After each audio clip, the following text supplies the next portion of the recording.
Situated on 18 acres of land and owning and operating a separate 2,500-acre facility that sits along the Elizabeth River, the Norfolk District U.S. Army Corps of Engineers' connection to the waterway is intertwined with its daily operations. The district is charged with maintaining the federal navigation channel in the river through dredging and debris removal, but it is also responsible for finding the balance between nature and development. Following a creed of essayons, or let us try, the Norfolk District is not a do-as-I-say organization. The leadership and staff has developed a do-as-we-do attitude, which is revealed in how the district has handled its waterfront properties along the Elizabeth River. When it was time to replace a failing bulkhead and riprap shoreline at Fort Norfolk in downtown Norfolk this past year, the district conceived an idea to add an oyster reef component to the riprap, which promoted a living shoreline. The new reef covers 2,700 square feet and boasts 20 cubic yards of oyster shell, topped with 25 bushels of spat-on shell, making for a $43,000 investment into the health of the river. This reef is in addition to a reef built in 2013, which serves as a STEM learning platform for students at Norfolk Christian Lower School.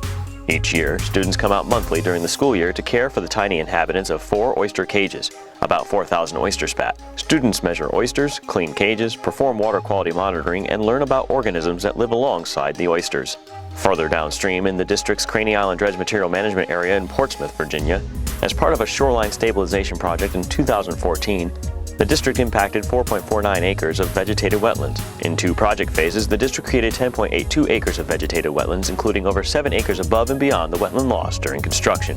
Additionally, the Norfolk District provided assistance and planning area for wetlands in the classroom. 28 students from River Star School, Norfolk Christian, participated in growing salt meadow cordgrass. The students then planted the grass in a recently restored wetland area at Craney Island in March 2015, which, according to one ERP staff member, was the best planning area we've ever had. Craney Island is not only a vital spot for handling dredge material, which keeps commerce flowing through the Port of Virginia and helps sustain low maintenance costs for dredging, but it is also one of the only 2 known sites in Virginia where black-necked stilts nest, and it is the largest inland least tern breeding location in the state. At least 11 black-necked stilt nesting pairs were confirmed, and a peak of 73 black-necked stilts were observed at the facility during the summer. 261 least terns were counted during the summer, and numerous fledged young. A total of 110 bird species were documented on the facility during the 2015 summer season, and there was breeding evidence for 45 species. To further encourage nesting and foraging at Craney Island, the district implemented no-mow areas from April 15th to July 15th for 350 acres of native vegetation at the site. During the winter of 2015, 4 new osprey platforms were constructed to replace those that had been previously destroyed during storm events.